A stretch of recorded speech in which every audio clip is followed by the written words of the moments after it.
Yes, yes, yes, my friends, it's that time again. It's time for Illuvium Insider. We're back, baby. I'm so excited to be here with you. What's up, everybody?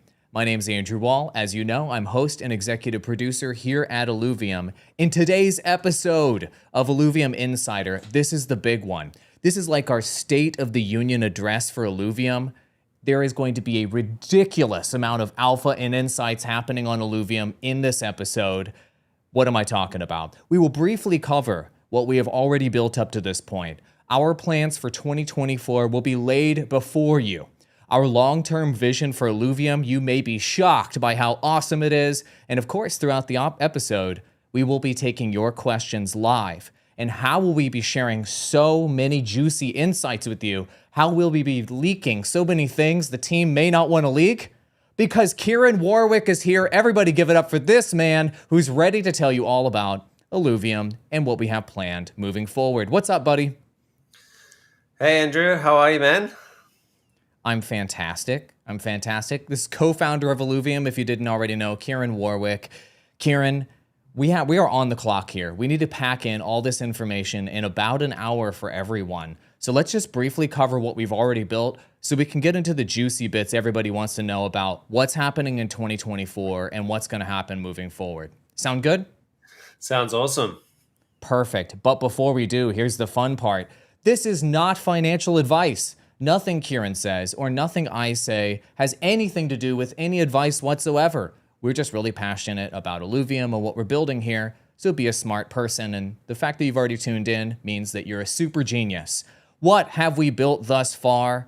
Well, first things first, is staking as a platform was one of the things that we got out the gate early. Staking allowed folks to basically buy in on Illuvium early when it was just a fledgling project. What's your elevator pitch on what staking is, Kieran? Yeah, so that was a way for us to sufficiently distribute the token in a fair way. And so the rewards were basically given out to people proportionately based on the length that they staked and the amount that they staked. And it was a really, really good program for us. We've had an exceptional amount of liquidity on sushi. I think we've been number one on sushi in terms of liquidity pools for nearly 2 years now. We've got over 30,000 stakers with like 50,000 holders of our ILV token. And most importantly, we tested out revenue distributions. And I'm sure we'll touch on that a little bit later. But yeah, that's our mechanism for basically distributing any of the revenue that we generate through the different games. And yeah, it also activates staking as well. We in 2023, we decided that if you want to participate in our governance structure, in order to do so, you need to have some ILV staked. And yeah, that's in a nutshell. It's a little bit sad because we've only got another, I think it's like 5.5 months left before the staking rewards end. So I'm sure a lot of people are going to be sad about that. But yeah, revenue distributions will start very soon in terms of once we go live. And yeah, that's staking. It seems like just yesterday we were talking about staking, and it was an incredibly interesting and fun initiative for us. So the current state of staking, then, what you're saying is that the emissions are going to stop here shortly, and we're going to be moving in to a new phase of the Illuvium economy that we'll be covering later on in the episode. Is that fair to say? Correct, yeah. Got it. Well, one part of the economy that we've already built that has to be here for the long term, obviously, is the Illuvidex. So Illuvidex is, of course, the official marketplace for Illuvium. Elevator pitch, what's the Illuvidex? What the heck did we build here, Kieran? Yeah, so that's our decentralized marketplace where you can go and any of the NFTs that you might capture or you might earn inside of our inside of the Illuvium universe, you're able to go onto the marketplace. You can sell them, and you can also. There's been quite a few features that we've added to the Illuvidex over the last 12 months. we've added offers, which I think was one feature which was very, very frustrating to not have in the early stages. And that's basically where I'll use the example of an Illuvitar. You can see an NFT or an Illuvitar that another player has got. And if you really need that for maybe a collection, or you just want that PFP, or you think it's a good investment or whatever, instead of you going and buying it at the market price, what they're basically listing it for, you can offer something that might be, I don't know, 20% lower or 30% lower. And they might accept it. They might say no. Myself personally, I've got like 95% of my offers are for purchases that are like 2% of the actual market price. So I don't usually accept them. But occasionally I see a decent offer, and I'm willing to part ways with that NFT. So that was a big introduction. And then there was other stuff like we implemented analytics on there, a new filtering system, which made it much easier to go through. And we also separated the different games. What we realized is, yes, we're an interoperable blockchain universe that has multiple gaming experiences, but a lot of the time someone might only be an Arena player or an Illuvium Zero player. And so for that reason, it was super important for us to basically categorize the Illuvidex.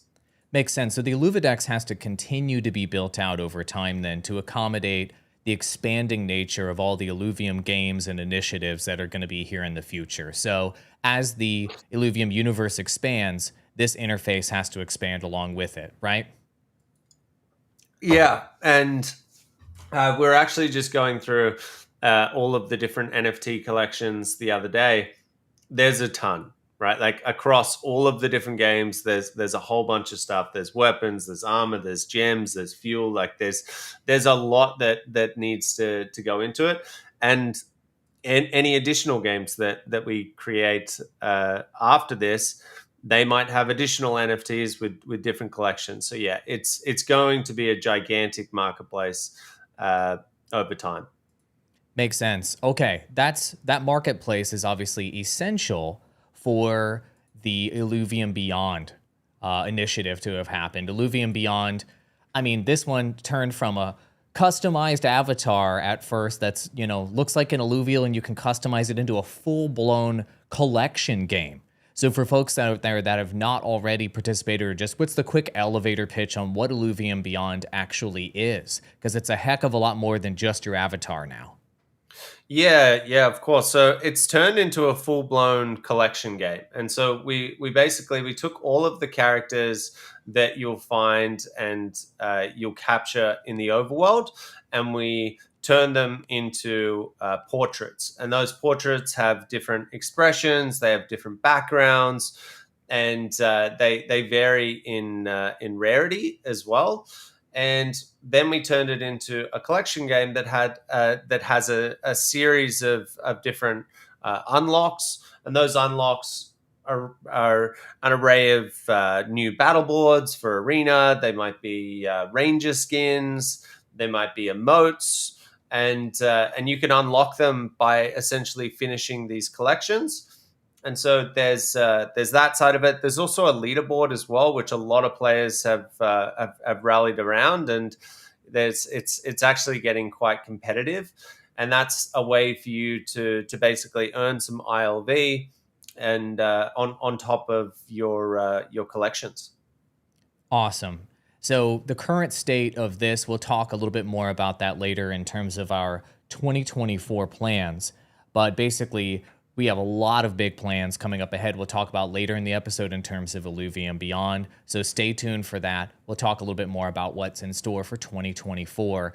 Now, of course, Illuvium Zero, this was our big thing that we did together as marketers in Illuvium, this land sale leading into Illuvium Zero. And the way we talked about it when we were first kind of talking about land Illuvium Zero is that this was sort of the heart of the Illuvium economy, land. And playing Illuvium Zero would allow you to get, obviously, the essential resource of fuel, which would unlock other experiences in this whole interoperable game universe. So for folks that are not already familiar with Illuvium Zero, what the heck is Illuvium Zero, and how is it different than all of these other freaking Illuvium named things we have? I mean, that was a pretty good way of explaining it. So, Illuvium Zero is a mobile city builder game, and it's basically the way for you to gather these different fuels, and that's the most important thing there. These fuels that you gather through playing Illuvium Zero are used not just throughout our current games now in the Overworld and Arena, but any future games that we make as well. And the core thing there is there's only 20,000 plots that have been sold. The intention is for us to eventually have 100,000, but that's completely controlled by the council when they think it's when they deem it's a good time for us to sell additional plots.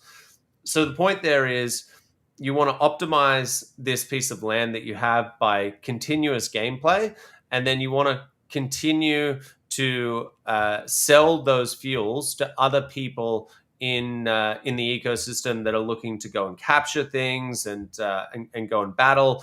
And in doing so, you're going to make revenue yourself from selling those fuels, because it's a real world economy inside of Illuvium.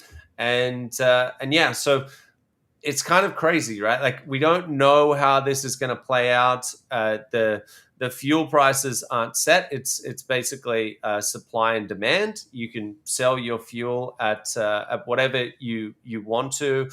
There is a railing there, but the idea is for us to have dynamic pricing where you can set the price of what you want to sell fuel. So sometimes you'll come in and you'll be able to get fuel at a discount, and other times you might have to pay a premium if there's so many people looking to go out into the overworld and start capturing. Got it. Okay, cool. Well, we're almost done capturing what it is that we've already built up to this point, which leads folks that are maybe discovering for Illuvium for the first time to understand what we're talking about next. Obviously, Illuvium Arena is a huge component of that, and Illuvium Arena is our big competitive auto battler game, and now available on Epic Game Store, so go play it.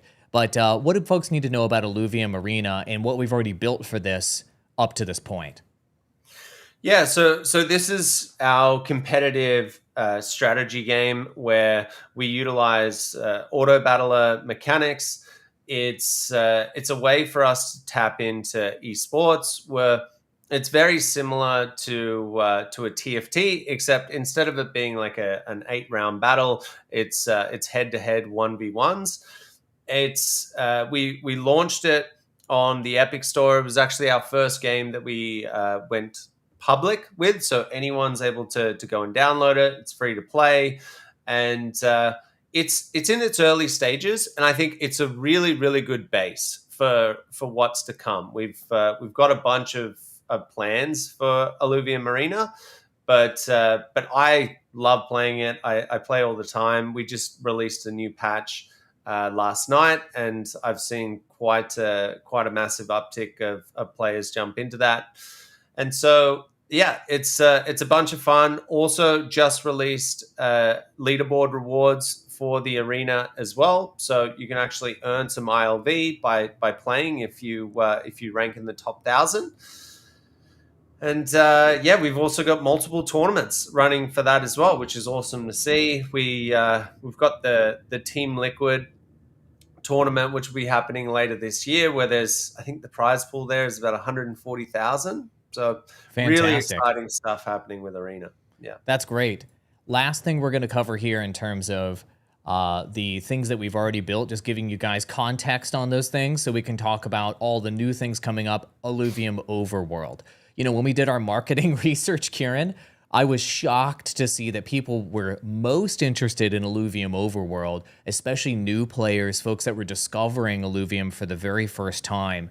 It's sort of in between Illuvium Zero and Illuvium Arena, where you have to go in this overworld to actually capture the Illuvials so you can battle them in the arena. So what's your elevator pitch for Overworld? Yeah, I mean, it it's surprising to some, but I don't know why, right? Like the first thing that I thought of when I saw uh, when I got into blockchain and I saw some of the games coming out was the potential of having a collection based game similar to Pokemon where you can actually own your characters, because that for me is basically like the physical version of Pokemon, but digitizing it and having it inside of a video game. And if you think back, if you collected all of the characters back in Pokemon Red, it's worth nothing. Maybe you've still got that Game Boy sitting around, but and maybe you've got that saved data, but it's literally worth nothing. Whereas if you went and collected all of the physical cards and you had a couple of the really, really rare ones, like a Charizard or whatever, all of a sudden you're sitting on bank. And so that was really when I looked at NFTs inside of gaming and I thought, this is huge, right? And yes, we have integrated NFTs inside of Arena, but it all starts with the overworld. So you've got these 7 regions which you go through, and there's 200 plus creatures for you to go and collect. There's a whole bunch of stuff for you to go and harvest, where you start crafting weapons and armor. And it's really this vast open world, which is basically your access pass to any of the other gaming experiences that we end up building, Arena being that first one. That's awesome. Okay, this is perfect setup. 15 minutes. You're fully caught up on the wide array of things that Illuvium has built up to this point in just 15 minutes. For everybody else that had to stick around for years to find all of that out, sorry, you should have just skipped to this point in time. So now, what are our plans for 2024? Here's the juicy bit, friends. Let's just get into this. Illuvium Zero. Multiple things that we're talking about today, including airdrops, megacities, and land raiding. I have to know, Kieran, first start with the airdrop bit. What the heck do you mean airdrops in Illuvium Zero? What is this? Start with the give us money. Yeah. But so I was actually debating whether or not we took that off, because it's not really known. This is a little bit of alpha. We are toying with the idea, maybe a little bit more than toying with the idea. But there's been very, very loyal people that bought land back 2 years ago now, and we feel like they deserve something, right? And it's a bit of a hotly debated topic, but we really feel like the loyalty there deserves something, and so we're planning to do a couple of. There's another bit of alpha for you, but A couple, you say? yeah, a couple of fuel airdrops where you'll get a crate if you're holding land. I'm not going to say dates or anything like that, but it's a really good bonus. I looked at it based on what the average person is holding, and I think it'll be a nice thank you for being with us on the journey. And so we're looking to get that out pretty soon. Incredible. Well, there was also on the list megacities. I remember when the concept was first originated from megacities, and we're like, oh my God, megacities will make land so much more interesting. First of all, for those that don't know, what is a megacity? And then why is this on our plans for 2024 list? Is this getting close to, hitting the runway here to landing? Give us some alpha, amigo. Yeah, so we're definitely getting close. It was one of the things that spurred a lot of, I would say, frantic purchasing in the land sale, and it's basically where you can combine a series of plots and you increase the production from that, but it also unlocks some exciting new structures, which which sort of brings us into the idea of having mega structures, and they're really really cool. I won't go into too much detail, but think like spaceports and forges and stuff like that. And yeah, it's definitely getting closer there. And I think that the key there is if you're lucky enough to have acquired a mega city, it's the production value that you get. You're going to be able to generate a hell of a lot more fuel than what you would have if it was just a singular city and a singular plot. And yeah, that's megacities. That's fantastic. And then you said land rate. People are freaking out right now, especially landholders out there in chat. By the way, ask questions in chat. This is live. I will pull up any really well thought out questions on the screen and we'll just answer your questions. You just said land raiding, though. I remember in old interviews you talked about, Clash of Clans. You can go attack someone else's city, someone else's land. We kind of want to do something in that zone. I remember us talking in interviews. What is land raiding? Is it kind of a version of that idea?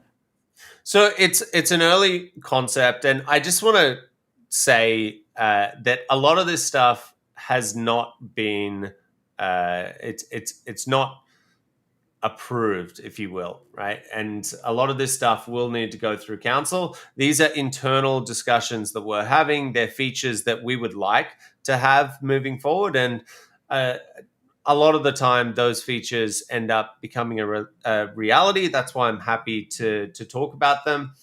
But it just takes Illuvium Zero to the next level, right? Like imagine if you've got your fuel production, you've optimized it, and then all of a sudden some guy comes along and raids your city and starts taking some of your fuel.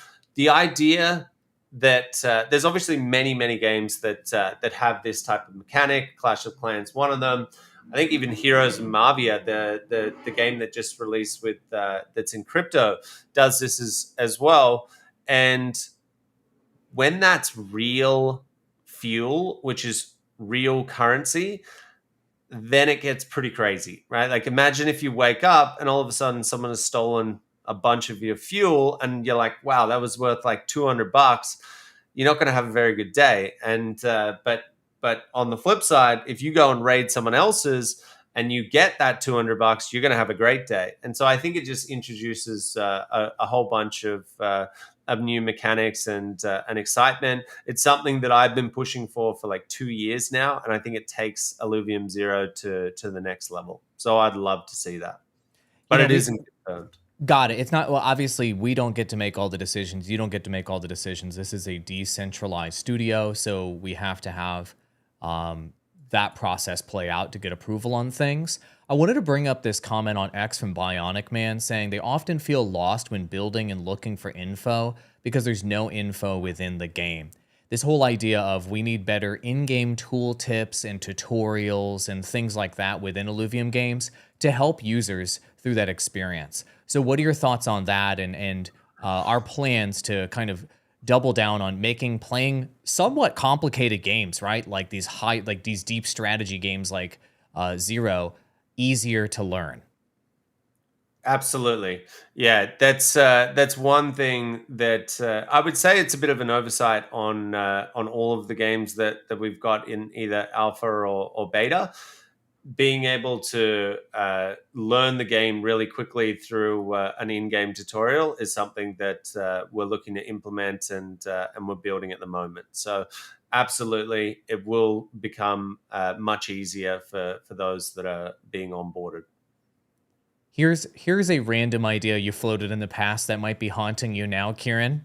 Kieran talked about seeing structures from lands close to the overworld, maybe, or having some kind of land to overworld integration. I think you were like bringing up like imagine a world where this would be possible type of thing, and kind of floating ideas out there. What are your thoughts on things like land, having maybe a deeper, maybe experiential integration with other Illuvium games? What are your thoughts on that? Obviously, a 2024 implementation. We're not saying that. But is that still something that you're considering and that we may be considering as a game studio? Yeah, absolutely. So Aaron pitched that to us think it was about 12 months ago. It's definitely been it's definitely something that we do want to build. It's not in the pipeline at the moment, but integrating Overworld and Illuvium Zero to be more interoperable than just the fuel and the blueprints is something that we definitely want to do over time. That's great. Guys, please keep these questions going. We want give us the hard questions, give us the easy questions, give us whatever's on your mind.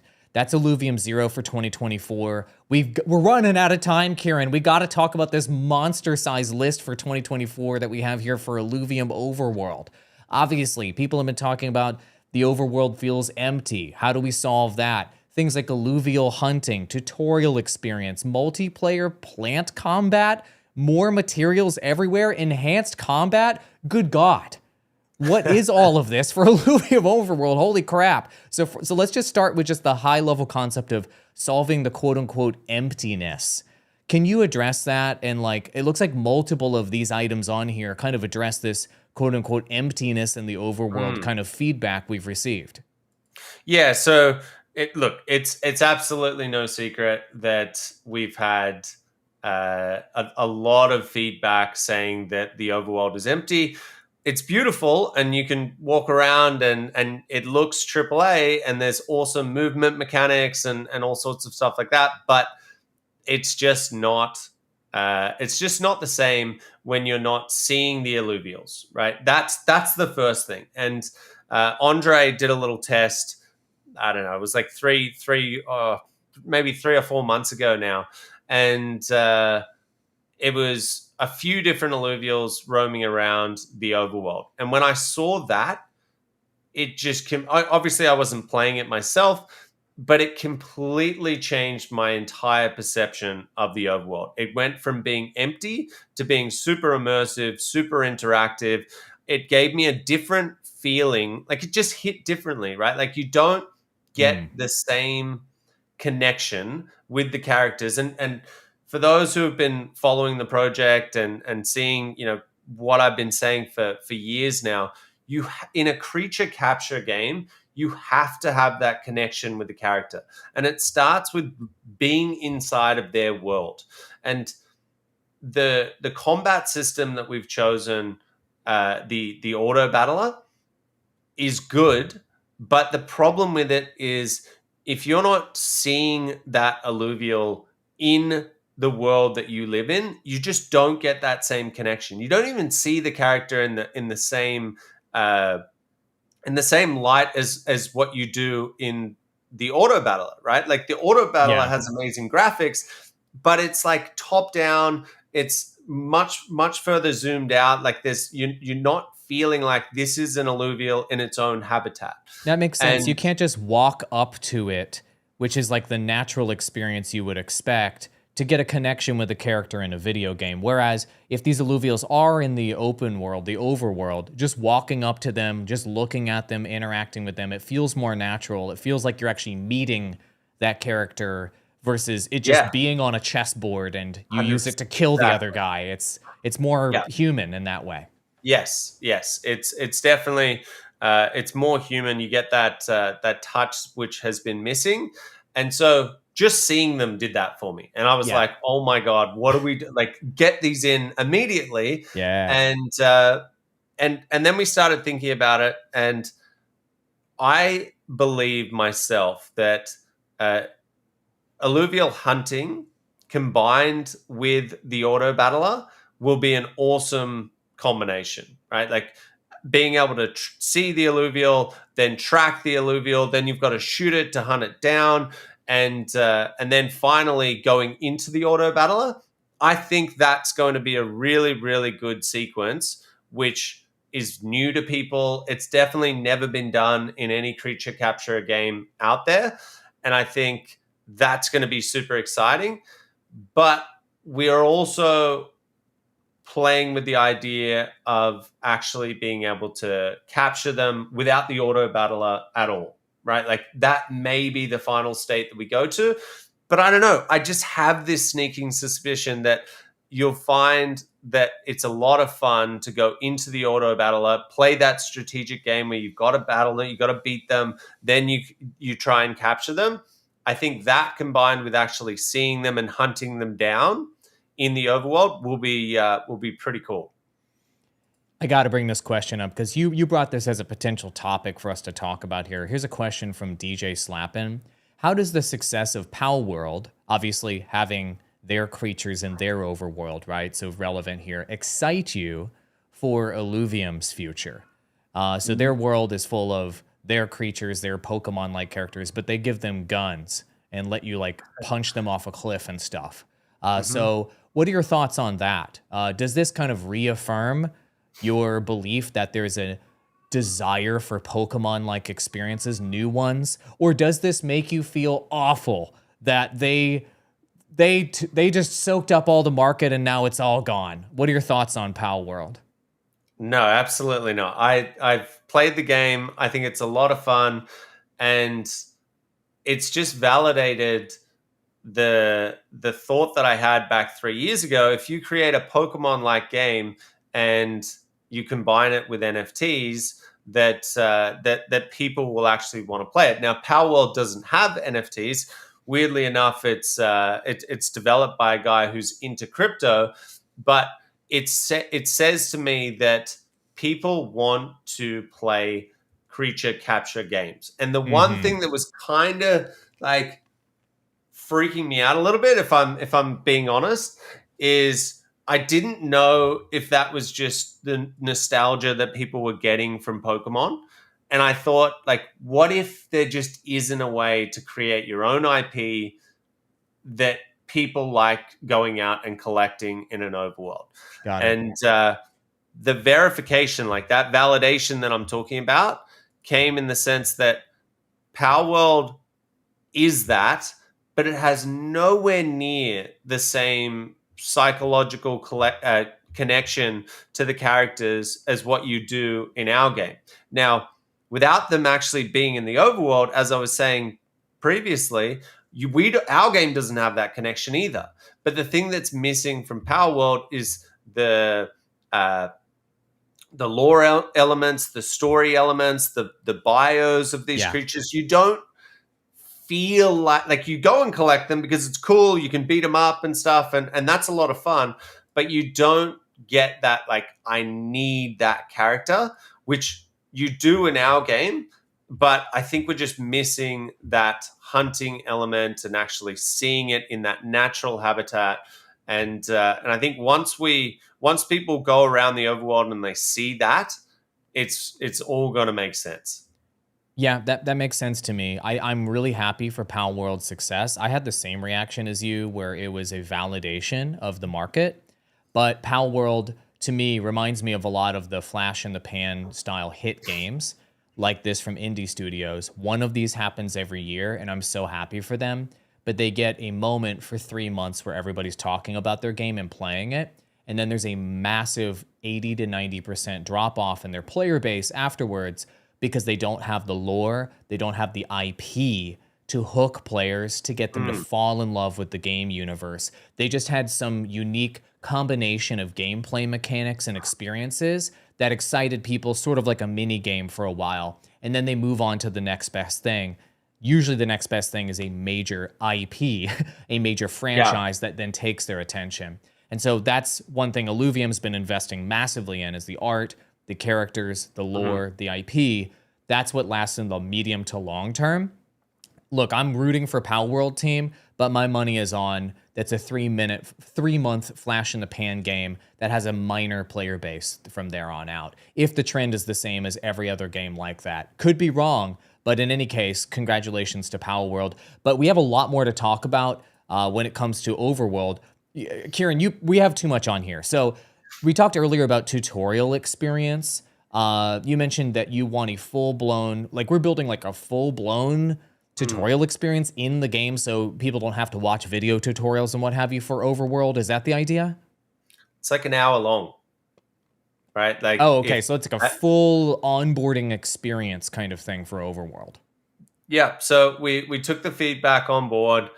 I mean, I was screaming. I was like, I don't know how to play. Like, where do I go? How do I actually level things up? Like, how do you craft? Like, there's so many that the good thing about what we've built with the overworld is it's very, very deep, the gameplay, and so it takes a long time to understand how to play, how to get through everything, how to progress. There's a bunch of lore and story that you need to uncover. And so it's not just a game where you play for an hour and you put it down, right? Like it's intended that you play thousands of hours in order to get to the end of it and capture everything and figure out what the hell happened here. And so one of the mistakes, and we knew that this was going to be the case, and it was always the plan to have a tutorial, but we probably should have introduced it earlier, and not to the level that we've gone to now. Like this it's pretty crazy what you'll experience and what you have to experience when you go into the overworld. It's not an option for you to go through this tutorial. It's literally the movement mechanics, the capturing, the crafting, the fusing, everything that you need to know in the overworld. You'll learn through this tutorial, and it'll uncover a bunch of lore as well. Perfect. Everybody's talking in chat about eating alluvials. You guys are sickos. All right, let's talk about multiplayer. What does this mean? I mean, I know we've spoken in the past, like we're not going to have massive 500-player hubs where we're all jumping around and bunny hopping around a town or something. So what do you mean by multiplayer? So it's a feature that Andre really, really wanted to build out. He's a big fan of FPSs, and we basically said to him, look, no, right? Like I think it was Aaron who was like, we can't, like, we've got enough scope here. We need to just focus in. And he was like, well, I want to do this so badly that I will do it in my spare time. So on the weekends and this is going back like 12 months ago, he basically built a version that's very, very early days. And again, this is one of those things where this feature is not confirmed, not even internally, but it's something that we really, really want to do. And he sent me a link one day and he's like, download this and we can jump into Sanctum Mesa and we can start shooting each other. And I was like, what? No way. And lo and behold, after I think it was like 6 weeks of him building this, I was literally in Sanctum Mesa and we were, jumping around shooting each other. And so how did it feel? Was it fun to have the traversal mechanics plus the charge up gun thing? Like how was it feeling to you? You really get the perspective of what if this was a survival game, right? Like what if you dropped 100 people in here and you had all of the different mechanics, and then like what if you went crazy and you started like deploying alluvials to fight your battles and stuff like that? Like it would be chaos, but it would be a shit ton of fun, I think. And so it's early days, but the reason I wanted to talk about that is the point with the overworld is it's a great base for what can become so many different experiences. And now that we have that base, it's so much easier to go and test new features out and expansions and whole different games while utilizing the same assets, the same world, the same movement mechanics. It's very hard to get to this stage. And then post this stage, we can really start tinkering with things and trying out new stuff. So yeah, I mean, if we wanted to, we could have a situation where you go up and you start bashing alluvials, but I don't think we will. We've got our own identity. But the point there is so many things are possible now that we have this base. That makes sense. Okay, you mentioned we mentioned two combat related things for Overworld. Plant combat and then this generic enhanced combat. What does this mean, Kieran? I want more combat. That sounds good to me. What do you mean by these two items? What is this going to do to spice up combat here in the Overworld? So, as people know, we have a lot of plants that are in the Overworld, and one feature that we've been throwing around is the ability for those plants to start attacking you and making it more interactive than just walking up, clicking E, and harvesting the plant.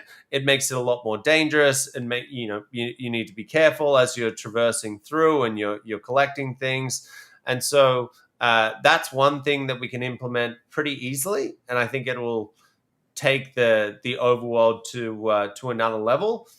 And then enhanced combat is literally what I was talking about before. That's essentially removing, or not so much removing, the auto battle part, but allowing you to potentially skip it in some cases, and just fight the alluvial inside of the overworld using the equipment that you have, and then trying to capture it live in the overworld. Rocks are not going to fight you, Illuvial Master. He's talking, but I love that idea. That's a very Pal World level concept. Then the last thing we mentioned here is more materials around, all around. Is this like, I know that there's like specific spots when you're traversing the overworld that are like usually the normal spots you can go to cash in. Are you saying there's going to be more of those spots? Is it more randomized? Help me understand. It needs to be that when you go into the overworld, you need to have something to do immediately, right? Like the cool thing about the overworld is they're humongous regions. It takes a long time to get to the other side, and with that, you've got to have a lot of immersion. You've got to have a lot of things to do. You've only got a certain amount of time to capture that player and ensure that they're not like, oh, I don't want to have to go 5 minutes before I can interact with anything. And so the whole idea is adding a whole bunch more materials for you to go and collect in the overworld, and making it so it's a lot more fun, and there's just more stuff to do. And it all goes back to combating that idea that the overworld is empty.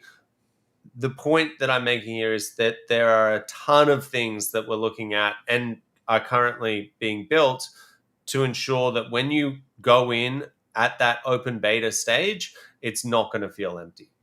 Love it. Okay. We are 42 minutes into this thing, Kieran, and we haven't even talked about what's coming up with Illuvium Arena, which is the big PvP experience. Here is what's coming up in 2024, at least what we want to talk about today. A fresh experience and meta. What the heck does that mean? A new mode? Mobile? Cinematic mode? Live spectator mode? The word mode is on here 3 times. Let's first cover what is a fresh experience and meta? Like why just approach that as a big topic? Is this a lot of feedback that we've been getting from players that it's a bit stale with the current version on Epic Game Store? Help me understand the freshening up aspect of it. Yeah, so it's just too linear, right? There's not much agency once you get into the battle, and you bring in there's too much emphasis right now on the team builder. You go and it takes 30-40 minutes to really study and and form a good team. You then go into the auto battler and the arena, and you come up against someone, and let's say you walk in with a nature deck and someone else has a fire deck. You're kind of screwed, right? Which doesn't feel good. And it's certainly not a good onboarding experience for those that went and spent 30-40 minutes building this team. Right. You're basically saying to that player, hey, go back, spend another 30-40 minutes, and you might get it right next time. And it sort of isn't even their fault, right? And so that experience, we learned very, very quickly that needs to be updated. And Aaron's come up with what I believe is an awesome way to combat that. It gives the player so much more agency to change around their team on the fly, which makes for a lot more critical thinking. It makes it a lot more exciting. It allows different comps to be built literally in that same mode and in that same game. And I won't reveal too much about it, but it's going to make the game so much more exciting. And the intention there as well is to have that out by open beta. But we've only just started testing it, so I don't want to go too crazy on that, but yeah, that is the intention. Illuvium Arena Mobile. What does this mean exactly? Is this like managing your team? Is this a full experience? Is this something somewhere in the middle? What do you mean by that? No, so this is basically being able to battle in the arena on your phone, right? It's something that we've been talking about for a long, long time. We need to accept that there are a ton of players that don't have access to the kind of equipment that you need to play on PC and Mac, and so therefore we need to downgrade the graphics a little bit, and which is a bonus for a ton of other gaming experiences that we can build in the future, but go to a little bit lesser level for mobile when it comes to graphics, and allow people to play casually while you're laying in bed or you're on the couch or whatever. You can literally jump into a battle.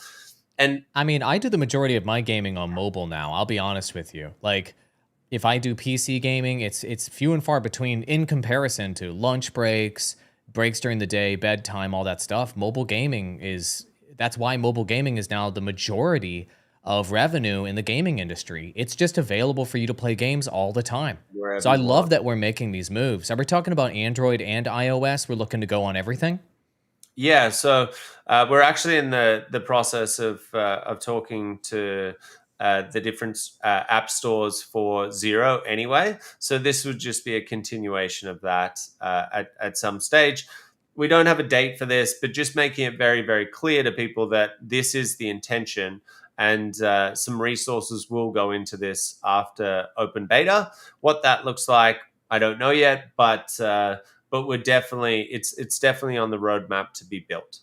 I love that. And obviously, if we want, the arena experience, which is this AAA graphics auto battle experience, to be shared by content creators and to be available for competitive and these sorts of things. Is that what cinematic mode and live spectator mode are for the arena? Is so that you can kind of share those experiences with other people? Help me understand that aspect of the 2024 plan. Yeah, so cinematic mode has been on the roadmap for a long time now. It's basically as you say, so for content creators, for streamers, it allows you to replay your battles and really showcase them in super super high quality, and then uh, as you are building out a really exciting battle. When you're showcasing that, it just looks so much better. You can really, really get up close and personal and see the detail that we've gone to in with our graphics quality. So that's just one feature that's been on the radar for a while. And then the live spectator mode is just a way we're really going to lean into tournaments coming into 2024 and 25. And so we need that live spectator mode so you can tap in, see how someone's playing, and I think it's going to be a lot of fun. Makes sense. I mean, you and I have been talking about that for a really long time. Mm. I'm excited about competitive for Illuvium and supporting that. Let's talk about Illuvium Beyond. Wave 3 this year, maybe? Or do we have more promotional collections? Help us Uh, understand what's happening with Illuvium Beyond this year. Yeah, so Wave 3, there was a bit of community contention, I would say, if I'm putting it lightly, where some people wanted Wave 3 to just be a continuation of Wave 2, where we have a short break, 2-3 weeks, and then we get started. Other people were in the opposite camp, saying we shouldn't have Wave 3 until open beta. We've sort of ended up in the middle with the council. It's been a long discussion that we've had that's been ongoing for a while. And it's looking like it will be about a month before open beta. We'll go live with Wave 3. And we think that that's going to be a good blend of waiting a while, but then not also launching something that's right on open beta. It doesn't really make sense for a new wave to start while there's going to be so much hype around Overworld and Arena and stuff like that. So So yeah, we think that that's good balance. But again, that may change, but that's just where we're sort of looking now. The reason why I'm really, really keen, I was in the camp of let's just continue it, keep selling waves. There's a whole bunch of people that are playing. There's leaderboards out there. We should just keep it going. Uh, I'm also privy to the knowledge of which new partner we have coming up. And this is one where I really think it's inside the crypto space, and it's one that has gigantic reach that I think gives us the ability to tap into a whole bunch of new customers that are familiar with Web3. They understand NFTs, and it'll be a huge partnership for Beyond as a whole, and I think it's going to benefit everyone. It doesn't mean we can't do it if we don't start wave 3 at the intended time, but it certainly pushes back something that I think is going to be a big win for the community. So I don't know, I'm kind of easy on that, but yeah, I'm really excited about this partnership. Ooh, people are speculating in chat as to who it could be. So far, we've done GameStop. And as you saw a moment ago, we did Team Liquid, one of the most respected esports teams. What could the next one be? You decide in chat. We won't tell you. All right, not yet. That's exciting. I didn't know we had a massive partnership like that in the pipe. That's really, really exciting. Okay. It's bigger than anything we've ever done before by a big magnitude. That's nuts. Okay, that's awesome. I won't push you too much on that because I know how disclosures are when you're doing business deals. Okay, cinematics. So there was this cinematic we did a while back, Kieran. People watched it millions of times. And so we have more cinematics coming up. I mean, it was maybe one of the best marketing tools we've ever had to get people interested in Illuvium. I'll go and throw up the existing cinematic we did on the screen, but does this mean we have more cinematics? Are we not prepared for the level of cinema, Kieran? Yes. What's happening here, buddy? So we've been building this for so long. We initially outsourced the first 7 or 8 scenes, and then we took it in-house, and our guys have been finishing it off. But it's been going for so long now. It's been 14 months or something that we've been building this cinematic.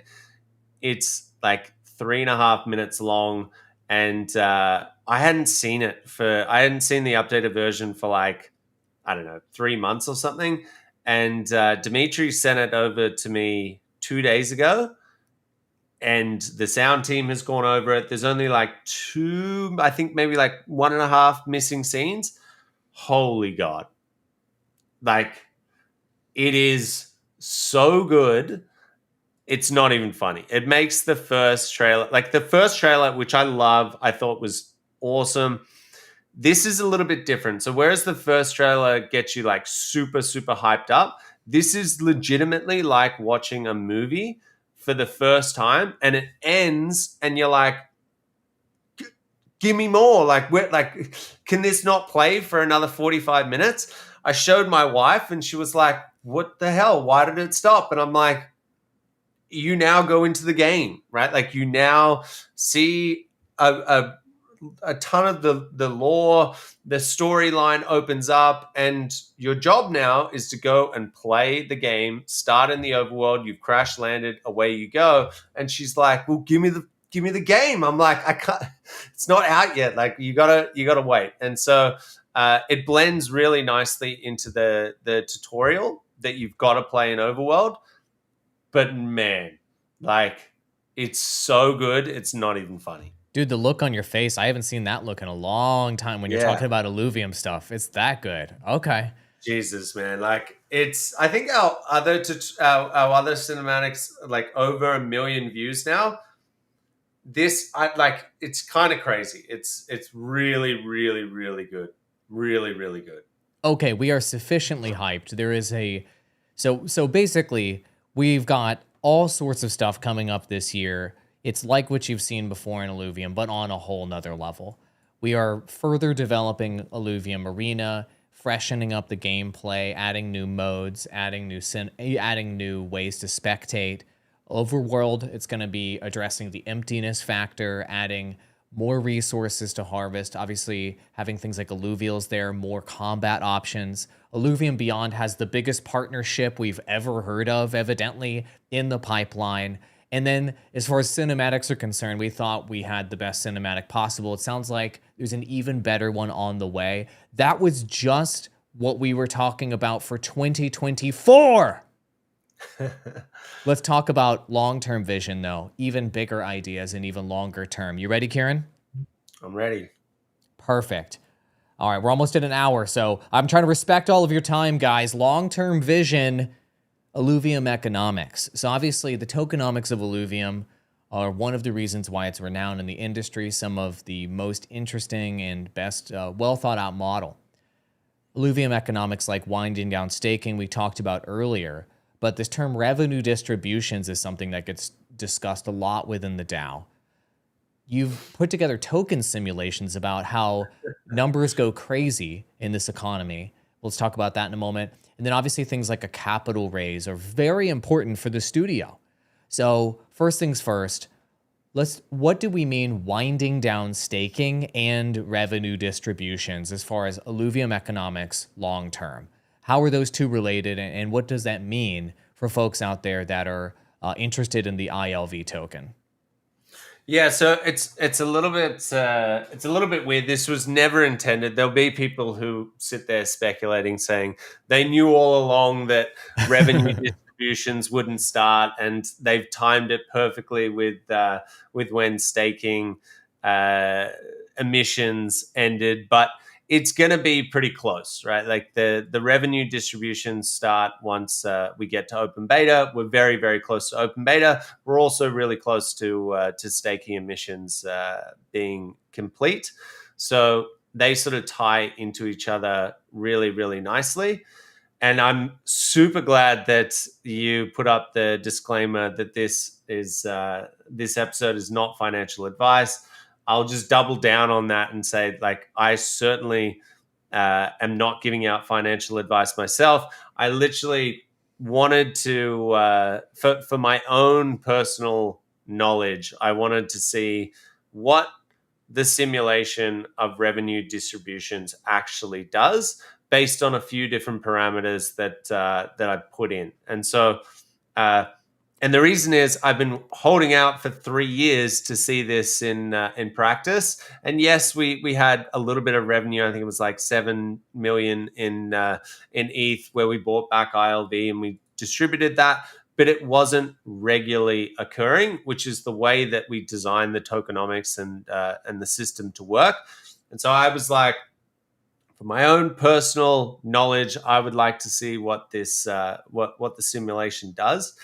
And so I plugged in a bunch of numbers based on how much revenue I think we were going to generate, and what like a bad, good, and exceptional scenario would be, and also based on the percentage of that revenue distribution that people would sell. And so what I mean by that is we're going to be generating some amount of revenue, right? Whatever that is. And what we do with that revenue is we purchase ILV off the market. So you get this increase in the token price. And then the unknown is how many people are going to sell that revenue distribution because they wanted it for their own personal gain. It's a return on investment. And how many are going to restake it. And so I'll talk about the good scenario. So the good scenario is I think I plugged in 25 million of revenue a month, and we're talking about a 50%. I'll just pull it up. Give me one sec. 50% of people that end up selling the token. So what that means is, if I get $1,000 distribution, I'm going to hold 500 and I'm going to restake it because I want to increase my my portion that I'll get next distribution, and the other 500 I'm going to sell it on the marketplace. And in that scenario of 25 million with decent liquidity in the sushi pool and a 50% sell, over 12 months, the token price goes from 50 up to just under 800. Right, and that's purely based on the sell pressure that we get from us buying the token. And again, this is all a simulation. It's all theoretical. It's all a simulation, just like any economic model. Every economic model looks great in a spreadsheet until it hits real life. So all you can do is, guess what it could be like. Yeah. Of course. Now, if you look at what some of the other games were doing back in 2021, they were generating, upwards of 100 to 200 million, right? So if you start, and the reason why I wanted to put a pretty pessimistic scenario in place and not share the exceptional scenario is because I want to be really realistic here. And but when you start plugging in those numbers of potentially $100 million of revenue a month and buybacks of the token, it gets to I'm not even going to say what it is because it gets to a point where it's so stupid, it's not even funny. It's literally video game numbers. Like the numbers are just ridiculous at that point. It's insane. And yeah, the reason that I did that is because I haven't been able to see what it's going to look like. And this is a very novel system that has never been done before in any of the gaming projects that are out there. And it's the reason that a lot of people have invested in Illuvium is this system. And I just wanted to see what would it look like in a few different scenarios. And it's insane, right? It's absolutely insane. That's awesome. I'm glad that, of course, we've done those simulations so that we can understand when designing the token system, you understand what could happen with the combination of revenue distributions, people staking, and then what could happen there. Now, the lifeblood of any game studio or any business really is having capital, having working capital, having a treasury. We have, we've mentioned here, there's the capital raise as a talking point here. So how are we looking, Kieran? Do we got money in the crypto bank? Are we? How are things looking on capital raise side, and how are we looking in terms of runway? So we did the capital raise about a year ago now, which is so crazy to think. I think it was like 10 months ago with Framework. They ended up taking the whole round. We are thinking about doing another capital raise. I don't think it was 1 billion a month. I think you're talking about trading volume. So it was about 100 million a month. TSG. Don't listen to TSG. Fact check. You can listen to me, but don't listen to TSG. But anyway, we did that raise, and we've still got a bunch of runway. We're still very, very healthy, and as I said, we've got revenues starting, very, very soon. It's literally around the corner. And so we probably are going to look back on this capital raise that we're thinking about doing now and say, we didn't need to do that. But I think it's really good to get the network effects of a bunch of different firms in right before launch. It's a huge positive signal. People saw that when Framework went in. And so we've started having these discussions with different VC partners out there, and it's looking really, really good, right? Like the market now compared to like 12 months ago when we tried to raise was just insane. But people like the idea of the success that just came out of Power World that doesn't have NFTs integrated with it. They like that the market seems to be recovering at the moment, and they like the fact that we're literally, months away from launching. And they can see the writing on the wall here of what happens if we end up getting the players and are really successful. So I think we'll be doing that. But then there's always been this discussion of what our next capital raise will be, and that's the big mama capital raise where we get a shit ton of revenue in of capital in, and what that allows us to do is confirm without a doubt, doesn't matter what happens, that we will be here for the next 10 years and we will build out this interoperable blockchain universe.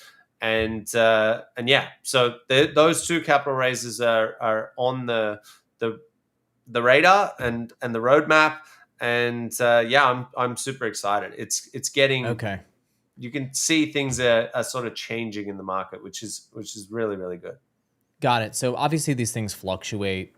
So just to be clear, the next capital raise you're talking about, we're talking like couple years of runway type of raise.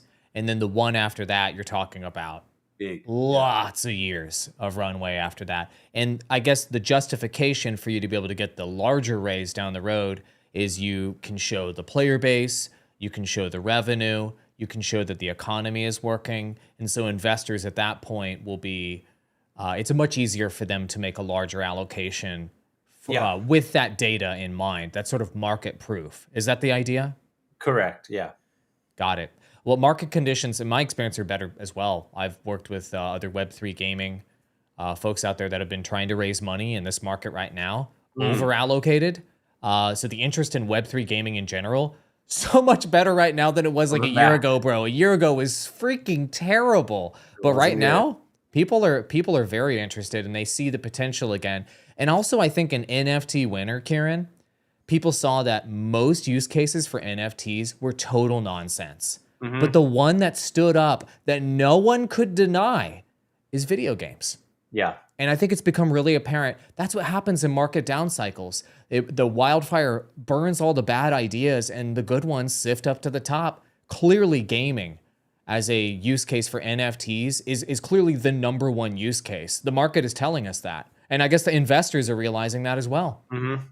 Yeah, look, I knew I was crazy, but I didn't think that crazy, and it's been confirmed now that I think NFT gaming is here to stay. We've seen so many good games start coming out now, and yeah, I'm just super excited to be here. Interoperable blockchain games, a term that you came up with. I tried to come up with a better one and failed. So we're talking about making more video games here, Kieran. We're over an hour now, so I'm sorry. I don't want to rush you. But all good. Kieran, we got Illuvium Zero, Illuvium Arena, Illuvium Beyond, Illuvium Overworld. They're all interoperable with each other. What exactly does that mean for future video games? Is everything going to be interoperable in Illuvium? Or is it just these ones right now? No. So the intention here is that we have like 10 games in our universe that are all interconnected. They all share the same assets and they seamlessly move throughout. Where that's where I go back to you capturing a creature inside of the overworld. That's essentially going to be your access pass to use in new gaming experiences that we develop in the future. And the biggest thing that I want to point out here is a lot of people have been very harsh on us, and I will say rightly so, for us not releasing the game back in 2021, back in 2022 and 2023, and it's been 3 years that we've been building this, and it's still not out, right? Like, yes, you can play in private beta, yes, you can play in alpha, but there's been a lot of criticism saying you said you would build this thing in, a year, and it's been 3 years. Yeah. But I just want to point out, now that we're here and you can see the writing on the wall of where we're going to go and what's going to happen once we get into open beta, you take a look back and you go, okay, what have they actually built? It's been 3 years, that's confirmed, and they've got 3 and let's call it a half games that we've built in that 3-year period. Now, why that's exciting for an investor, and I put my investor hat on and I think about that and I'm like, okay, that's freaking crazy, right? For a brand new studio that had no one 3 years ago, all of the setup, all of the hiring, all of the different platforms that we needed to get, all of the different agreements, everything started from scratch. And we literally have 3 games versus pretty much everyone else in the market that has 1 game, and all developed in-house by ourselves. That tells me as an investor that these guys are not mucking around. And if they say, hey, we're going to go out and build a first-person shooter that utilizes the same assets and the same mechanisms, the same mechanics that we've built previously, they're going to do it, right? And not only are they going to do it, they're probably going to do it faster than what it took them to build them in the first place, because they have this entire platform in front of them that they can work off, right? Like, we're not recreating a whole bunch of assets. We're not recreating our guns, our weapons. And yes, we're adding little bits and pieces to it, but you're not starting from scratch. So that tells me, when we come out and we say we're going to make a racing car game, we're going to make an RTS, we're going to make a dungeon crawler, we're going to do it. And we're capable of doing it. And that, over the last 3 years, is the biggest positive sign that I take out of building this studio. It's, these guys were crazy enough to build so many gaming experiences so quickly. They're not going to stop doing it. And we're not.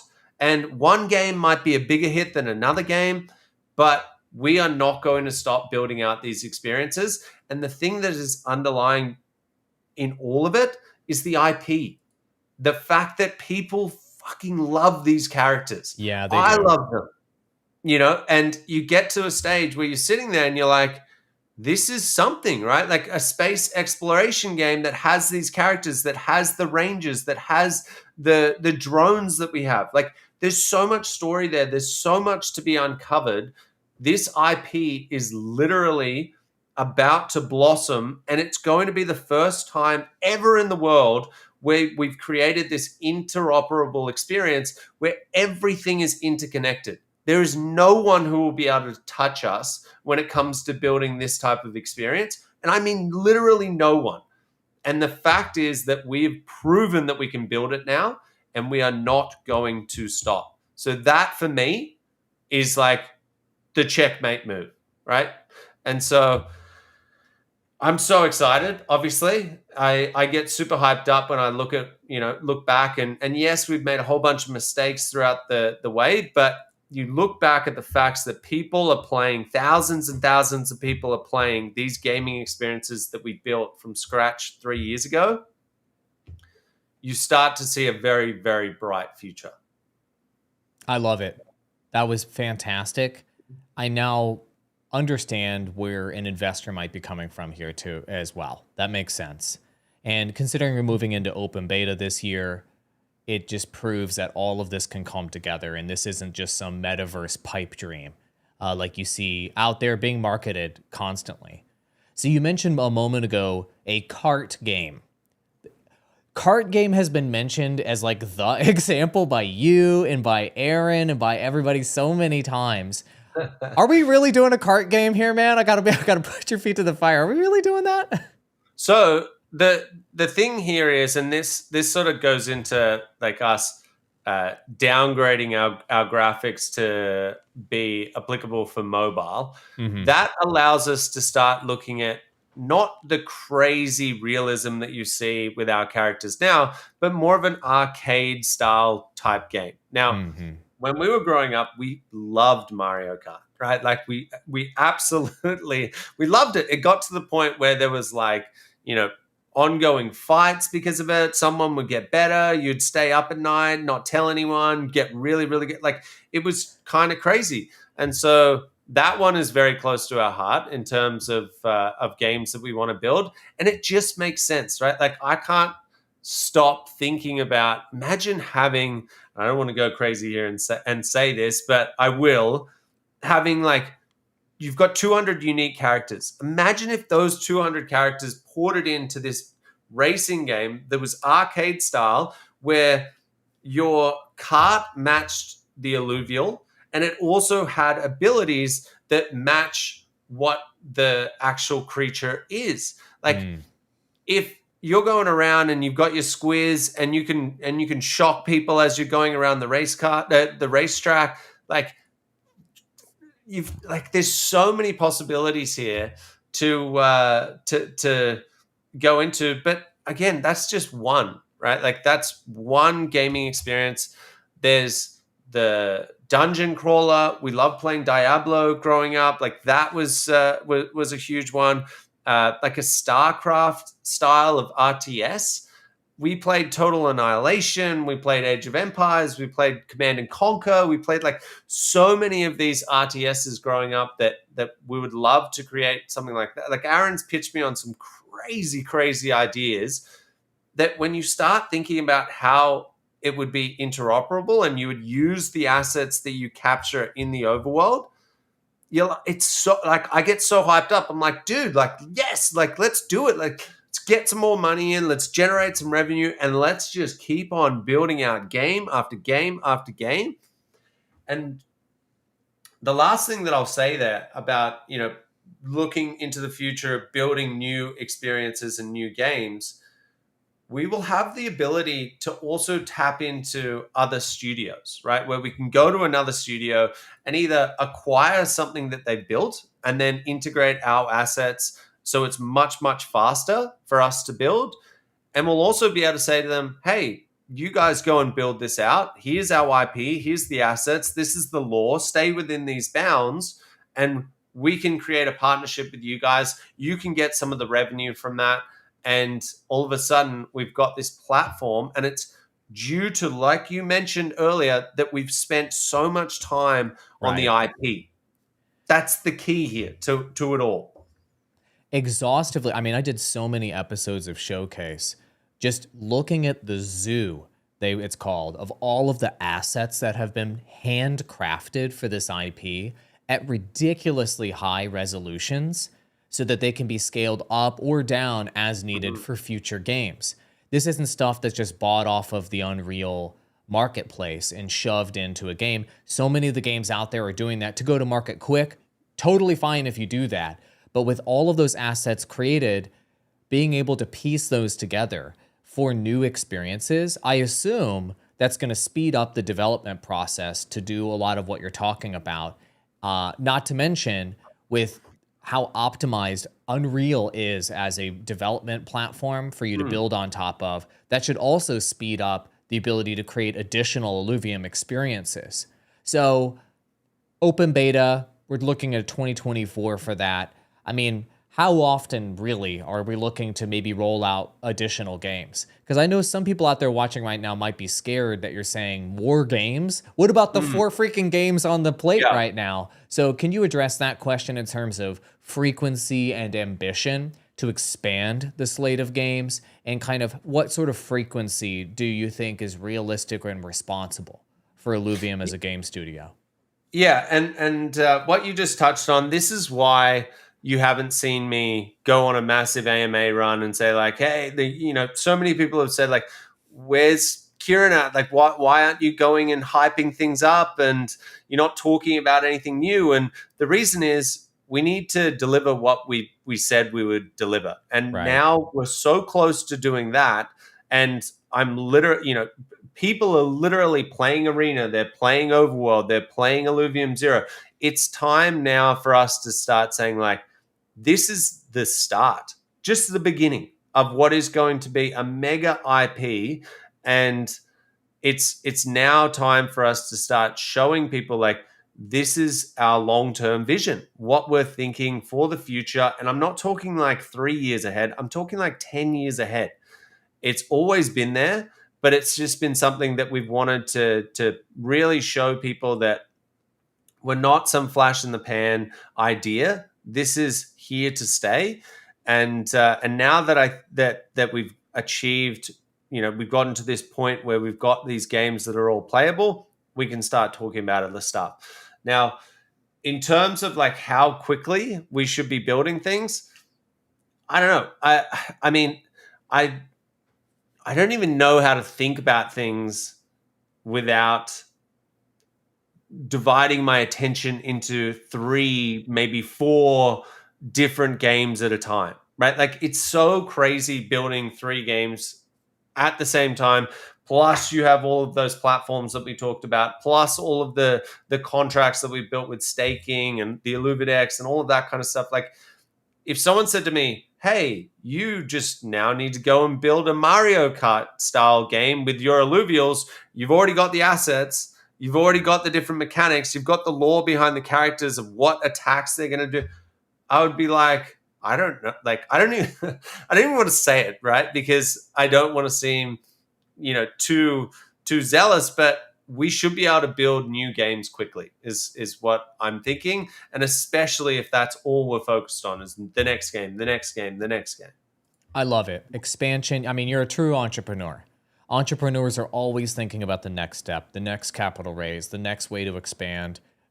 Good. I'm really glad we have you to be that figure to push things forward in terms of growing this universe.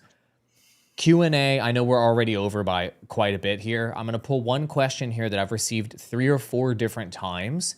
It's kind of a tough question for you, so I'm going to put you on the hot seat. It's related to alluvial hunting or alluvials in the overworld. Here's one version of the question. People have been asking, obviously, when, and then other people are asking, we talked about this is a 2024 thing. Is this something that we would like to have in before open beta or after open beta, or we're still figuring that out when it comes to the alluvials in the overworld? Everyone is obviously in love with the concept for the reasons that we detailed earlier. What are your thoughts on that? Before open beta. Has to happen. Absolutely has to happen. You've got to see the alluvials in the overworld. You've got to be able to hunt them. It's critical for the overworld success. I love it. Kieran, any final thoughts that you want to give? I mean, we just talked this thing through all the way. I'm gonna blow your throat out here soon. Any other final thoughts you want to share with everyone, or did you give everybody everything you got? No, I gave it everything that I've got. I'd just like to say that, we really, really appreciate the entire community sticking with us. It's been a very arduous journey over the last 3 years. And, we love the fact that so many familiar names have stuck with us. It means a lot to us. It's been a very, very up and down, tough, situation over the last, few years. And so just wanted to say, outside of all the hype and all of that other crap, that we really, really appreciate you guys. And if you stick with us, I promise you good things are around the corner. It's going to be awesome. I love it. Kieran, thank you so much for doing yet another Illuvium Insider with me. I appreciate it. Thanks to all of you for watching, and we will see you in the next episode. And for the love of God, go to the Epic Game Store, review Illuvium, and play the freaking game and give us your brutally honest feedback, because open beta is coming soon, baby. Adios, amigos. We'll see you in the next one. Bye-bye. See you guys.